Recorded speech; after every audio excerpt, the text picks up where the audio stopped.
sicker than a dog. I have the Ninja. If I sound a little funny, I'm congested.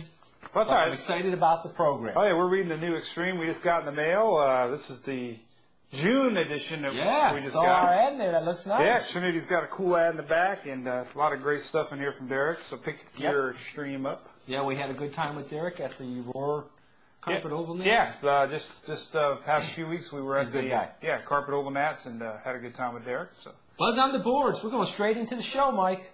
Yeah, and to our friend in HobbyTalk.com. Who was the guy in England that asked why I always drink? Was that Ian? Ian? I don't I remember. don't know. I just sent him some stickers. Because of the race, did you watch the NASCAR race? I did watch the NASCAR when race. Kyle Busch took out Dale Jr. So Kyle Busch runs for NOS. Yeah. NOS. Yeah. And Jr. runs for AMP. So I figured I'd buy both of them this week. Oh, that's nice. Since I hate Busch and I like Jr. But we don't hate anybody. We're going to simulate the crash later on. We all just get along. Buzz on the boards, Mike. Okay. HobbyTalk.com. I'm going to drink my NOS. You know, brushless is here to stay. It's in.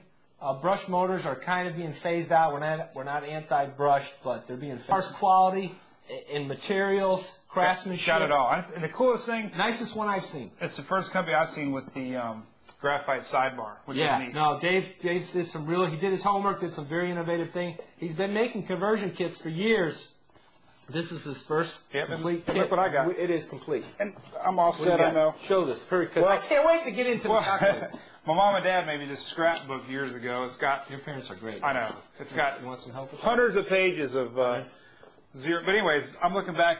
There was an article, 1993 Velodrome Nationals, and it was written by Dave's wife, Diane Irrgang. Yeah. So back in the day, when I went up there in 93, they were selling axles, which I think you're going to show that. Collector's Bar, what are you trying to say? Dave's a dinosaur? No, he's not a dinosaur. He's my buddy Dave a dinosaur. He's just old. No, he's not. Hey, take a look at this fantastic shockwave from IRS. Oh, I'm stuck. Webster's defines benchmark as something that serves as a standard by which others may be measured or judged. Allow me to introduce the Shockwave 1/10 scale Oval's newest benchmark kit. The Shockwave arrives with a well-thought-out instruction manual that features clear CAD drawings and wonderful step-by-step directions, gently guiding the builder through each and every aspect of assembly. IRS even included some of... Then you included our universal lower arms in it to really make the front end user-friendly.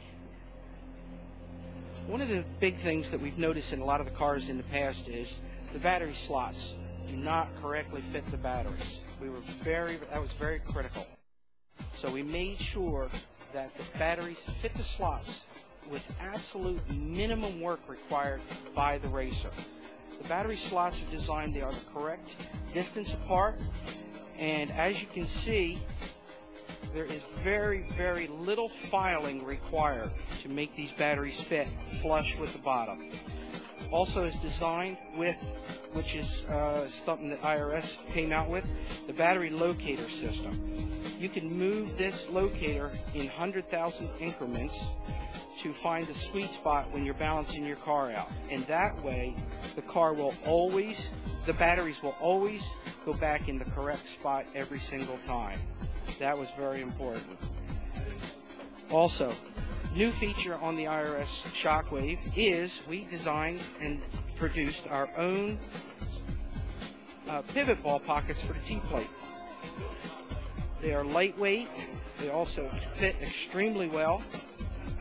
And as you can see, for the on-road guys, if they care to, It was in Daytona Beach, Florida, at the Mike Bean Daytona International Speedway Spectacular.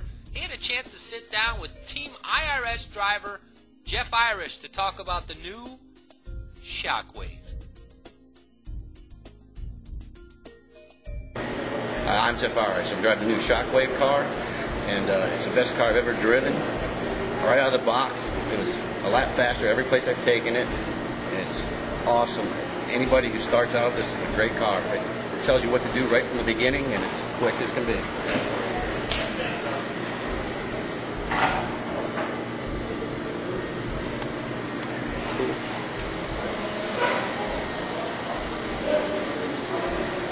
It has all the adjustments.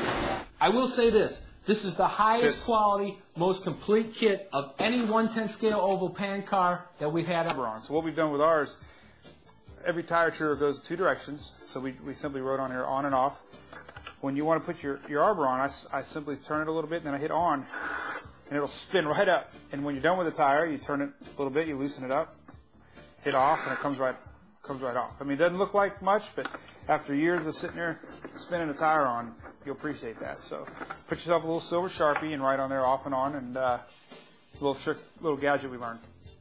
We're going to show you 2 tires here. This is the whole basis of tire trimming. A correct tire, this one right here, this one's got about 7 or 8 runs on it. This is how you want a tire to look. Now, this is a perfect tire. It's nice and smooth, foam's all one gradient. There's no signs of chewing. And this tire, we're going to show you real quick. This is an incorrect tire that came off somebody's tire trigger. Actually, Jeff showed me this. And believe it or not, a few months back, Jeff's car was acting up, and he just treated a set of tires, and this is what they look like. Well, I can't tell you how many times I've seen guys with these nice, $300, $400 Truers. Little Hootie here makes a nice cut. And I tell you what, it had the side of the door. Dude. Yeah, we were flapping. Flopping? I went through Mom and Dad's old archive. I have the car action here. This is... what year is it? 88. Holy moly, that's older than I thought. What's cool about this is I used cookies for bookmarks. Which is nice. So nice. Kill me. And he wonders why we have an ant problem in the studio. He's like a hamster. Talk, I gotta finish. He's like a hamster. He hides food everywhere. He leaves the studio. I'm still in here, and I find food all over. What do you got going? Hey, speed controls. Yeah. I just wanted to talk about it. Speed controls were going for $160, $170 back then. Wow. In 1988, things have not really changed. No. I mean, actually, if anything, the prices went down. Right. So it's pretty cool looking back, photography.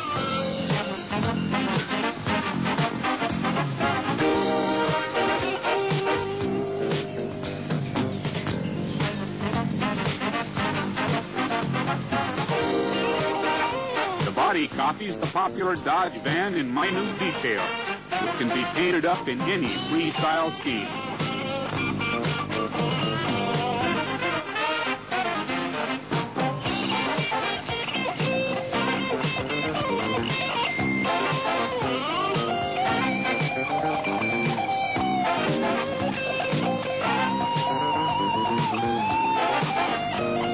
The giant, oversized tires let it run effortlessly over the worst of trails.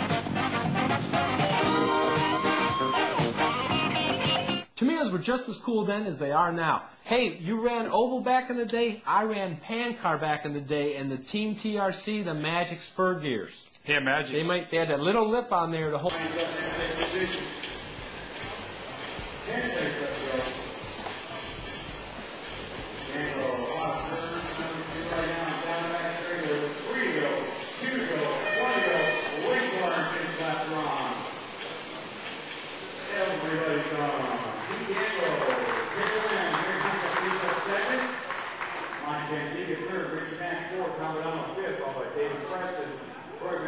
Congratulations on your win. Thank you. How'd the car feel the whole race?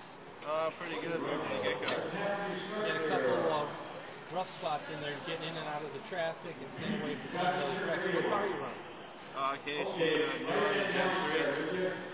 Good job, man. Congratulations.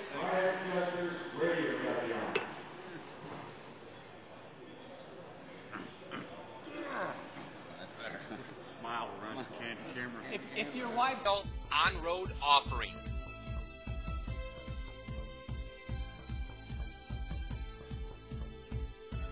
This is the new BMI DB10R.